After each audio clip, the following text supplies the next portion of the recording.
আর ভাইরা বাবাজিরা, আল্লাহ রাব্বুল আলামিন এমন একটি গ্রন্থ আমাদের জন্য নাজিল করলেন, আমার আপনার রাসূলের উপর, আমার আপনার হেদায়েতের জন্য, আমার আপনার জান্নাতের পথটাকে সহজ করার জন্য, জাহান্নাম থেকে বাঁচার জন্য এমন একটি কিতাব নাজিল করলেন, যেই কিতাব সর্বপ্রথম যখনই আমরা শুরুতেই খুলি, কিতাব আমাদেরকে জানিয়ে দেয় আলিফ লাম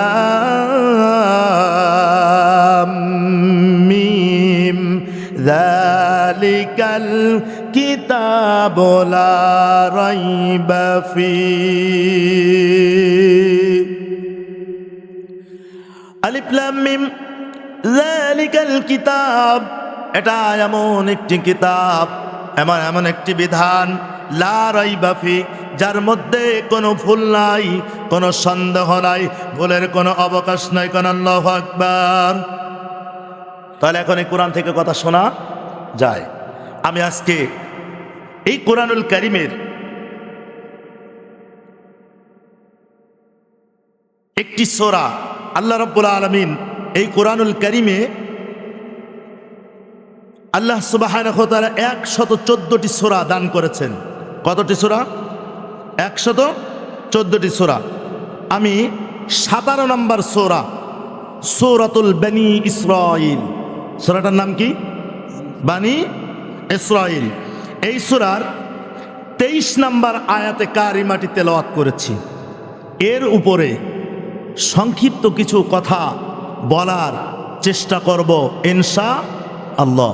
আল্লাহ সুবহানাহু ওয়া তাআলার কাছে তিনার সাহায্য কামনা করছি যে আল্লাহ তাআলা যেন তিনার সাহায্য দিয়ে কোরআনুল কারীম থেকে যেই কথাগুলো বললে আমাদের উপকার হয়, আল্লাহ যেন এমন কিছু নসিহতমূলক কথা বলার তৌফিক দান করেন। বলেন আমিন।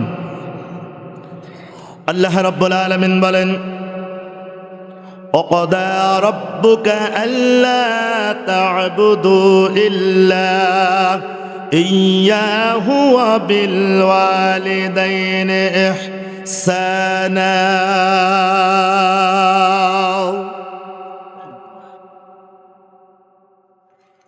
তোমার রব ফয়সালা দিয়ে দিয়েছেন, সিদ্ধান্ত নিয়েছেন, ফয়সালা দিয়েছেন। সুবহানাল্লাহ। কে সিদ্ধান্ত নিয়েছেন? ফয়সালা কে দিয়েছেন? আল্লাহ।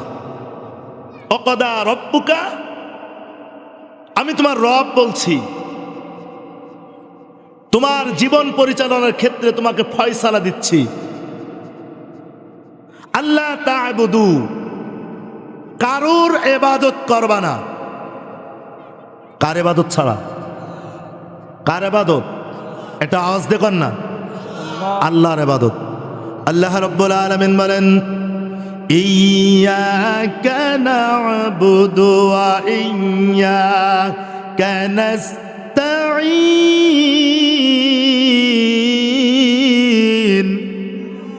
আমরা মাগরিবের সময় বলেছি ইয়্যাকা না'বুদু, আল্লাহ কার ইবাদত করি। আচ্ছা, এখন যারা কোরআন শুনতে আসে না, এরা কার ইবাদত করতেছে?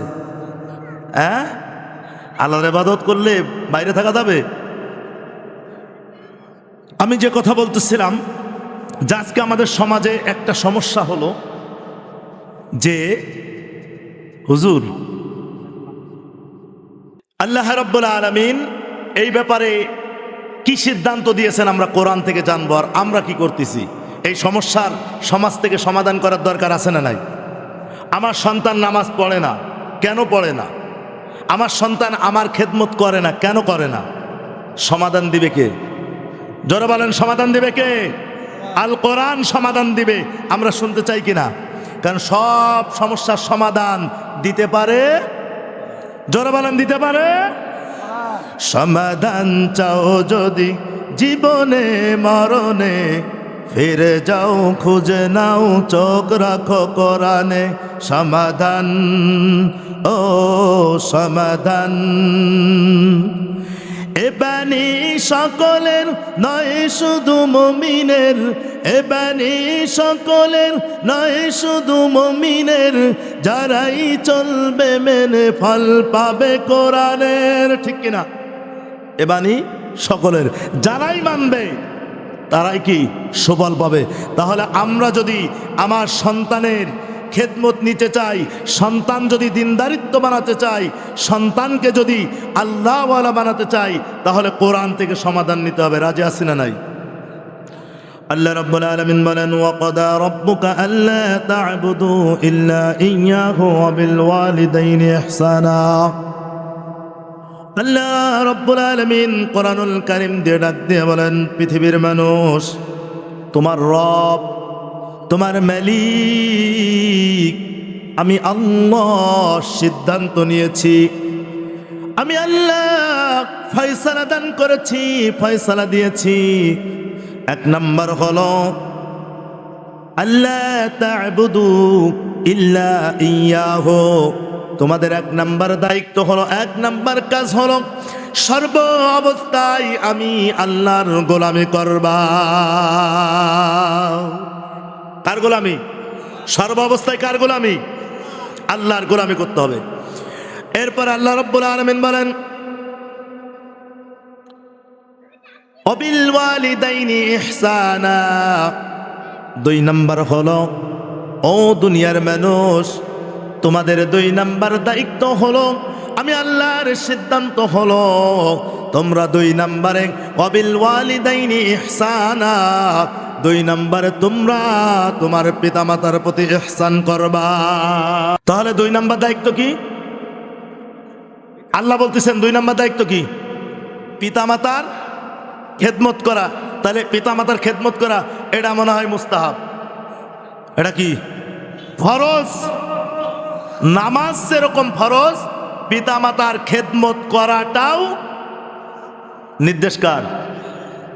আল্লাহ রাব্বুল আলামিন বলেন, ও পৃথিবীর মানুষ, তোমরা আমার ইবাদতের পরে তোমার পিতামাতার সাথে তোমার পিতামাতার খেদমত করবে। আর খবরদার, তোমার রবের পক্ষ থেকে সিদ্ধান্ত হয়েছে এমন কোনো ব্যবহার করবা না, এমন কোনো কাজ তুমি করবা না যেই কাজের বিনিময় তোমার পিতামাতা কষ্ট পায়। কিন্তু আজকে আমাদের সমাজে দেখা যায় 90% সন্তানের দ্বারা পিতামাতা শুধু কষ্ট পায় না, মাঝে মধ্যে এমন শব্দও বলে, এ বড়া পড়া মরে না কে,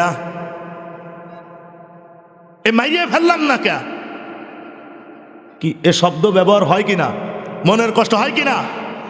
আমার ভাইরা, বাবাজিরা, আল্লাহর নবী, বিশ্ব নবী, রাহমাতুল লিল আলামিন, নবীজি বলেন এর কারণ হলো ধার আর কর্জ দিয়েছেন আপনি।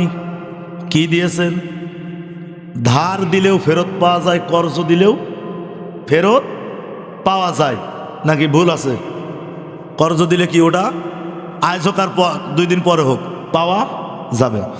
আল্লাহর নবী বলেন, ওই সন্তানই তো আপনাকে ধার আর কর্জ দেবে যেই সন্তান জন্মের পরে তার পিতামাতা তার 4টে হক আদায় যদি না করে। কয়টা? তাহলে সন্তান জন্মের পরে, সন্তান বড় হওয়ার আগে আল্লাহর হাবিব বলছেন 4টে হক আদায় করতে হবে। আদায় করার পরে আল্লাহর কোরআন তার ভিতরে ঢুকবে, ওই সন্তান পিতামাতার খেদমত করবে। ঠিক কিনা? আমরা শুনতে চাই তো। এখন একটু মিলাই, এই 4টে আমার ভিতরে আছে না গেছে? আল্লাহর নবী, বিশ্ব নবী, রাহমাতুল লিল আলামিন বলেন, যখন কোনো সন্তান জন্মগ্রহণ করে, আল্লাহ রসুল বলেন ওই পিতামাতার 4টে দায়িত্ব এসে যায়।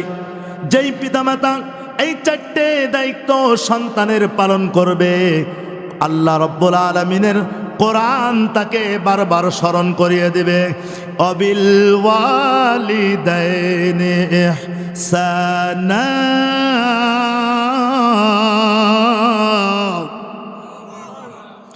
এক নম্বর হলো, সন্তান যখন দুনিয়ায় ভূমিষ্ঠ হবে, তার ডান কানে আজান, বাম কানে একামত। বলেন কি বললাম? ডান কানে আজান, বাম কানে একামত। এখন এই সমস্যাগুলো আমরা একটু মিলাই, কে কে এটা পালন করছি। যদি করে থাকেন তাহলে আপনার সন্তান কখনো আপনার অবাধ্য হবে না। গ্যারান্টি দিচ্ছেন কে? কোরআন এবং হাদিস গ্যারান্টি দিচ্ছে ওই সন্তান কখনোই পিতামাতার অবাধ্য হবে। তাহলে এক নাম্বার কি? সময় যেহেতু কম, আমি সংক্ষিপ্ত করে বলার চেষ্টা করব। তাহলে এক নাম্বার কি? জন্মের পরে ডান কানে আজান, বাম কানে একামত। 2 নাম্বার হলো এই সন্তান যখন 7 দিন বয়স হবে, 3 দিন 5 দিন বা 7 দিন এর ভিতরে যত সম্ভব সন্তানের আকিকা করে দেওয়া। যত সম্ভব সন্তানে কি করা? আকিকা করে দেওয়া। তাহলে 2 নাম্বার দায়িত্ব কি ছিল? কিন্তু দেখা যায় আমাদের সমাজে অনেক সময় বলে, হুজুর একটু আমার ছাগলের একটু আকিকা করতে হবে, একটু আকিকাটা করে দিন। তা কিসের? আমার ছেলের জন্য। তাহলে আপনার ছেলে কতদিন বয়স? তাহলে ও কোয়েন না, আমার নাতিনি বিয়ের যোগ্য হয়েছে। আমাদের সমাজে তো এরকমের নাই। তাহলে আপনি তো আদায় করেন নাই, আপনি শিখান নাই। 7 দিনের দিন যখন আপনি আকিকা করতেন, ও তাকায়া দেখতো। আল্লাহ রসুল বলছেন 7 মাস পর্যন্ত শিশু তার পিতামাতা যা করে সব কিছু সে ফলো করে তার মেমোরিতে ঢুকিয়ে নেয়। কারণ মেমোরিটা থাকে সূক্ষ্ম, মেধা থাকে সূক্ষ্ম। 3 নাম্বার হলো পিতামাতা সন্তানের যখন 5 বছর 7 বছর বয়স হয়ে যাবে, অথবা সন্তান যখন কথা বলা শিখবে, কথা বলা শুরু করবে, ওই সন্তানের হাতে আল্লাহর কোরআন ধরিয়ে দিতে হবে। ওই সন্তানকে কোরআন শেখাতে হবে। আর যখন সন্তান কোরআনুল কারীম পড়বে, সূরাতুল বনি ইসরাইল, যখনই আপনার সন্তান আপনার বিরোধিতা করতে যাবে, আপনার সন্তান আপনাকে গালি দিতে যাবে, আপনার সামনের থেকে খানার প্লেটটা সরায় নেবে, এরকম ইতিহাস বাংলার জমিনে আছে না নাই? মায়ের সামনের থেকে, বাবার সামনের থেকে হয়তো বিটার বউ একটু গোপন গাপানে দিতে গেছে কিছু খানা, ও নেমো খারাম বাড়ি চলে আসে এই টান দিয়ে সরাই নেছে, আছে না নাই? কারণ কি? কারণ হলো ওই সন্তানের মধ্যে কোরআন নাই, ওই সন্তানকে কোরআন শেখানো হয় নাই। আল্লাহ রাব্বুল আলামিনের কোরআনটা যদি, এই জন্য আল্লাহর হাবিব বলেছেন, সন্তানের বয়স যখন 3 মাস 4 বছর, 3 বছর 4 বছর 5 বছর 7 বছর হবে, অর্থাৎ সন্তান যখন কোরআনুল কারীম পড়ার মতো অবস্থা হয়ে যাবে, কথা বলতে পারবে। আমাদের সমাজের অবস্থা হলো, আমাদের সন্তানগুলোকে আমরা পড়াই, বলো বাই বাই টাটা, তোমার বাবা চলে যায়, আছে না নাই? আর বলেন আমার সন্তানকে আমি কেজিতে দেব, আমার সন্তানকে প্রাইমারিতে দেব, কিন্তু বলেন তো দেখি কেজিতে কি আল্লাহর কোরআন আছে? যদি আল্লাহর কোরআন থাকে আপনি দেন, আমি নিষেধ করব না। কিন্তু আমার ভাইয়েরা, পর্দার আড়ালের মা বোনেরা, আমি আপনাদেরকে এই কোরআনের ময়দান থেকে পায়ে হাত দিয়ে বলে যাই, যদি বার্ধক্যের সময় সন্তানের খেদমত নিতে হয়, সন্তানের ইনকাম যদি খেতে হয়, তাহলে এখনই সন্তানের হাতে কি তুলে দিতে হবে? জোরে বলেন, কি তুলে দেওয়া লাগবে? কেন কোরআন তুলে দিবেন? কারণ কোরআন পরের আয়াতে বলতেছে, ওয়াখফিদ লাহুমা জানাহাযুল্লি মিনার রাহমা। আল্লাহ বলেন, ও সন্তান, তোমরা দোয়া করো, দোয়া করো কার কাছে? ও পৃথিবীর সন্তান, তোমরা দোয়া করো। আর আমি রবকে ডাক দিয়ে বলো, রব, আমার মালিক আল্লাহ। বার্ধক্য বয়সে আমি যখন ছোট্ট ছিলাম, পায়খানা করে দিয়েছি কোলের উপরে, বিছানায় পেশাব করে দিয়েছি, সব কিছু ভিজে একাকার করে দিয়েছি। আমি যখন বাথরুম করে দিয়ে ওর ভিতরে গড়াগড়ি করেছি, আমার কোনো বল ছিল না, কোনো শক্তি ছিল না, আমি অসহায় অবস্থায় ছিলাম। আমার মা, আমার বাবা যেইভাবে আমাকে মহব্বত করে বুকে টেনে নিয়েছে, ও মালিক, আজকে আমার বাবা চাউলিয়া গোরস্থানে শুয়ে আছে, আমার বাবা বিনোদপুর গোরস্থানে শুয়ে আছে, আমার মা গোরস্থানে শুয়ে আছে, আমার বাবা বার্ধক্য হয়ে বিছানায় পড়ে আছে। ও মালিক, রব রব্বিরহামহুমা কামা রব্বায়ানি সগীরা। ও মালিক, আমার বাপ মাকেও তোমার রহমতের কোলে তুলিয়া নাও। সন্তানকে যখন আপনি কোরআন শেখাবেন, আপনার সন্তান আপনার সাথে নাফরমানি যখনই করতে যাবেন, বারবার আল্লাহর কোরআন সন্তানকে জানিয়ে দেবে, ও সন্তান খবরদার, তোমার রবের অর্ডার হলো ওয়াকাদা রব্বুকা আল্লা তা'বুদু, তোমার মালিকের অর্ডার হলো, ফয়সালা হলো, যদি তুমি জান্নাতে যেতে চাও, যদি তুমি আল্লাহর নাফরমানি করতে না চাও, তাহলে তোমার পিতা মাতার খেদমত করা লাগবে। খবরদার, তাদের সাথে এমন কোনো আচরণ করা যাবে না যাতে করে তারা উফ শব্দ ব্যবহার করে। তাহলে 3 নাম্বার কি? সন্তানকে কি শেখাতে হবে? কোরআন শেখাতে হবে। জোরে বলেন, কি শেখাতে হবে? আপনি ডাক্তার, ইঞ্জিনিয়ার, ব্যারিস্টার যা কিছু বানান, আগে সর্বপ্রথম আপনার সন্তানের ভিতরে আপনাকে কোরআন ঢুকিয়ে দিতে হবে। কথা বলেন ঠিক কিনা? কেন সন্তানকে কোরআন দিতে হবে? কেন সন্তানকে কোরআন শেখাতে হবে? কারণ এই পৃথিবীতে আমরা চিরদিন থাকবো না। এই যে পাশেই গোরস্থান, কত মানুষ শুয়ে আছে, আমাকে একদিন যেতে হবে। আল্লাহ রাব্বুল আলামিন বলেন, ও পৃথিবীর মানুষ, তোমরা শোনো, ইন্না নাহনু নুহয়িল মাউতা ওয়া নাকতুবু মা কদ্দামু ওয়া আসারহুম ওয়া কুল্লা শাইইন আহসাইনাহু ফি ইমামিম মুবিন।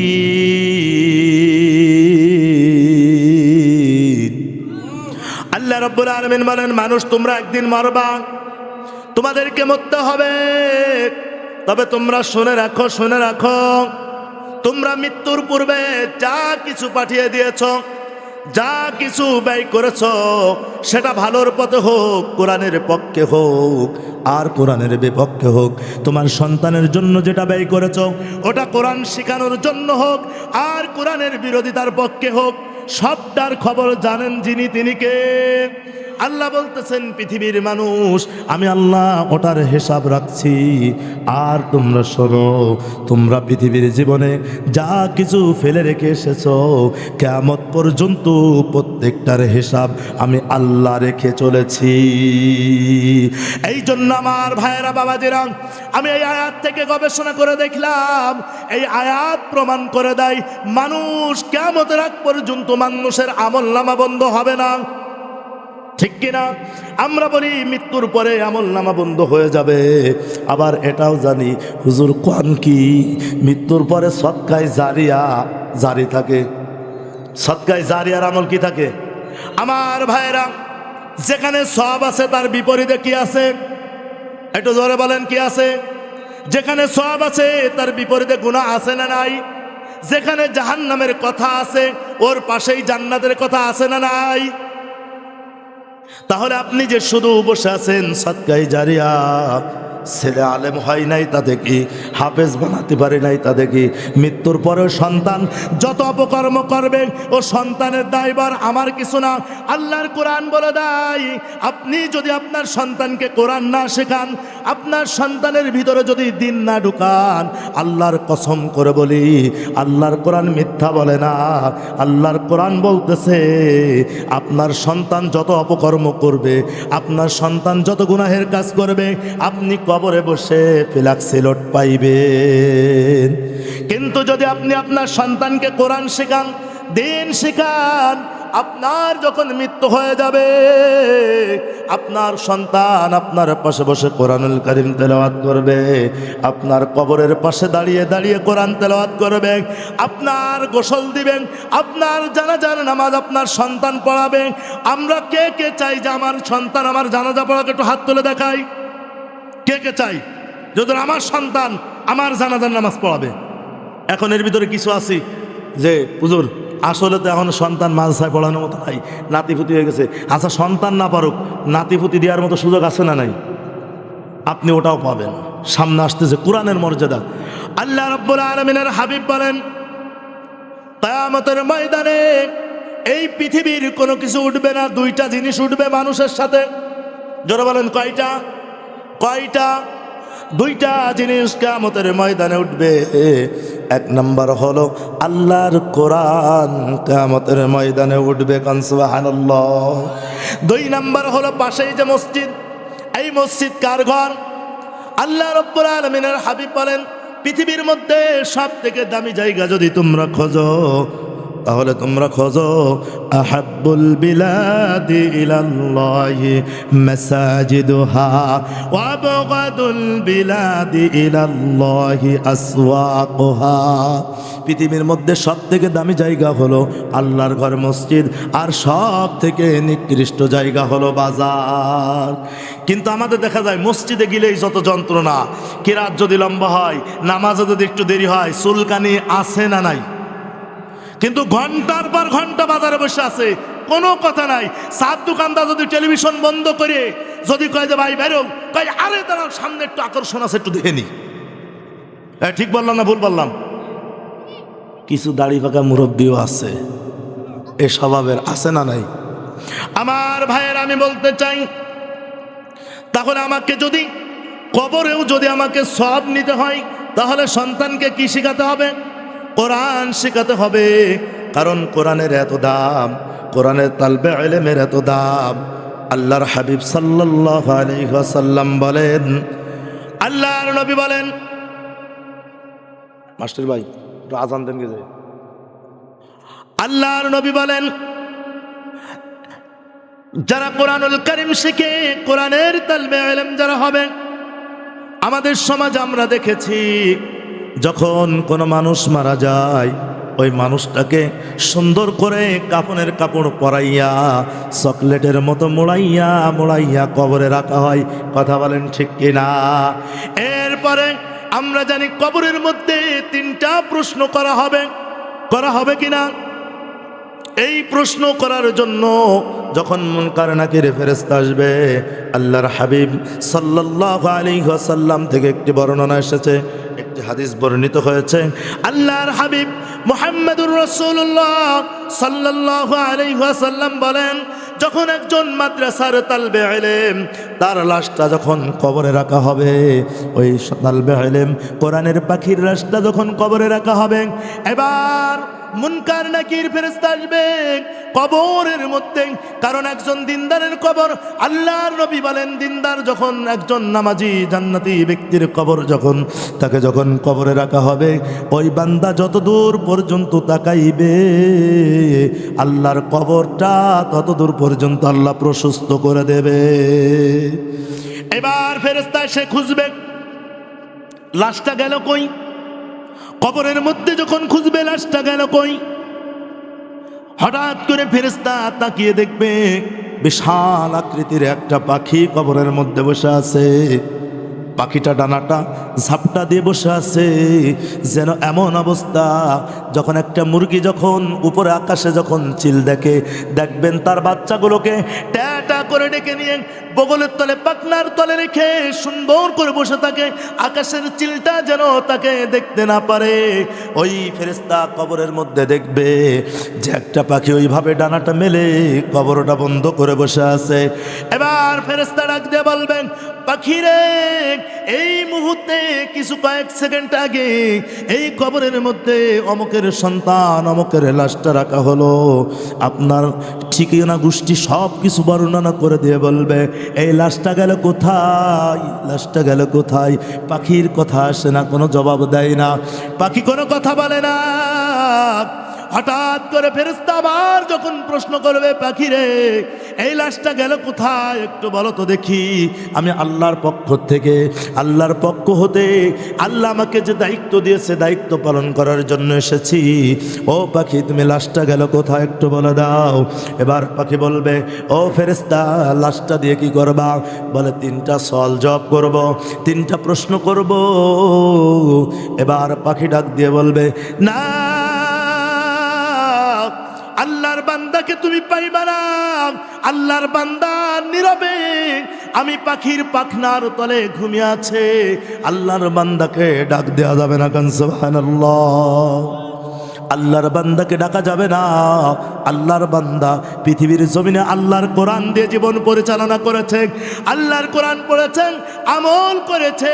এই বান্দাকে কোনো কায়দায় বান্দা কোরআনের সাথে মহব্বত ছিল, এই বান্দাকে কষ্ট দেওয়া যাবে না। কান সুবহানাল্লাহ। পাখি অনেক কথার পরে এবার পাখি ধমক দিয়ে বলবো, ফেরেশতা তুমি দেখতে মনে করেছো আমি পাখি, আমি আসলে পাখি না, আমি হলাম আল্লাহর কোরআন। আমি কি? আল্লাহর কোরআন। ফেরেশতার কি আর কথা আছে? বলবে না না আমি আল্লাহর কোরআন। এই বান্দা নিজে কোরআন শিখতে পারে নাই, নিজে কোরআনটা সঠিকভাবে পড়তে পারে নাই। এই বান্দা কোরআনের সাথে সম্পর্ক ছিল এ তালবে ইলম। এই তালবে ইলমকে শুধু আমি সিকিউরিটি দেব এমন নয়, এই দুনিয়ার জমিনে যারা এই তালবে ইলমকে সহযোগিতা করেছে, খানা দিয়ে, লজিং রেখে, অর্থ সম্পদ দিয়ে, বুদ্ধি পরামর্শ দিয়ে, ভালোবাসা দিয়েছে, যারা এই কোরআনের মহব্বত এইগুলো করেছে, শুধু এই মাদ্রাসার তালবে ইলম নয়, কোরআনের পাখি নাই, আমি কোরআন তাদের কবরেও তাদের সাহায্যকারী হিসাবে ঢুকে যাব। তাহলে কোরআনের সাথে সম্পর্ক রাখলে লাভ না লস? এই মাদ্রাসার সাথে সম্পর্ক রাখলে লাভ না লস? কারণ এখানে কি পড়ানো হয়? জোরে বলেন, কি পড়ানো হয়? কোরআন পড়ানো হয়। ময়দানটা কিসের? কোরআনের। তাহলে আমরা আমাদের ছেলে মেয়েদেরকে যদি খেদমত পেতে চাই তাহলে কি শিক্ষা দিতে হবে? কোরআন। রাজি আছি তো মা বোনেরা? ওই হাট্টিমাটিম টিম, তারা মাঠে পড়ে ডিম, এগুলো দিয়ে আপনি জান্নাত পাবেন না। আপনার সন্তান আপনার জন্য দোয়া করতে পারবে না, কিন্তু আপনার সন্তানকে যদি আপনি কোরআন শিক্ষা দেন, আপনার জানাজা পড়াবে। আল্লাহর হাবিব বলছেন, ওই পিতামাতার থেকে ধন্য আর কোন পিতামাতা হতে পারে যে পিতামাতার সন্তান পিতামাতার জানাজার নামাজ পড়ায়। আল্লাহ রাব্বুল আলামিন আমাদেরকে সঠিক বুঝ দান করুন, সকলে আমিন। তাহলে আমরা কোরআনের সাথে সম্পর্ক রাখবো, আমাদের সন্তানদেরকে কোরআন শিক্ষা